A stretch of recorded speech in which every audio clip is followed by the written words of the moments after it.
शिवरायांचा आदर्श घेऊन टिपू सुलतान काम करायचे, खासदार शाहू महाराज यांचं वक्तव्य. तर शाहू महाराजांनी इतिहासाची पानं चाळावीत, भाजपचा शाहू महाराजांना सल्ला.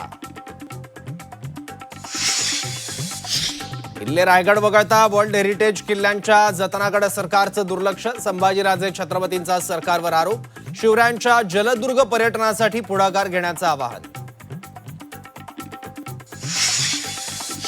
शिवजयंतीच्या पूर्वसंध्येला शिवरायांच्या पुतळ्यासमोर पडदा लावून नाचवल्या नृत्यांगना. कोल्हापुरातील वडणगे गावातली धक्कादायक घटना. आजचा दिवस जबाबदारीची जाणीव करून देणारा, या ठिकाणी अजितदारांनी अनेकदा वंदन केलं. शिवनेरीवरील भाषणादरम्यान सुनेत्रा पवार भाऊक.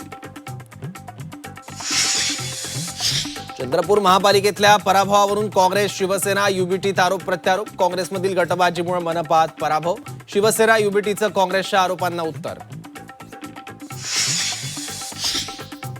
रायगड जिल्हा परिषदेत सोबत घेतलं, नाहीतर लोकसभा विधानसभेला वेगळा विचार करू. शिवसेना नेते भरत गोगावलेंचा राष्ट्रवादी आणि भाजपला गर्भित इशारा. धुळ्यातील पिंपळनेर शहरात लग्नात तुफान राडा, 3 जणांचा चाकूने भोसकून खून, 2 जणांची प्रकृती गंभीर. ऑनलाईन गेमच्या नादात मुलगा हिंगोलीहून दिल्लीत. फ्री फायर गेममुळे हरियाणातील तरुणाशी ओळख, पैशाचा आमिष दाखवून मुलाला हरियाणात बोलवलं. हिंगोली पोलिसांनी मुलाला दिल्लीतून परत आणलं. राज्यभरात शिवजयंती उत्साहात साजरी. किल्ले शिवनेरीवर मुख्यमंत्री देवेंद्र फडणवीसांच्या उपस्थितीत शिवजन्मोत्सव साजरा.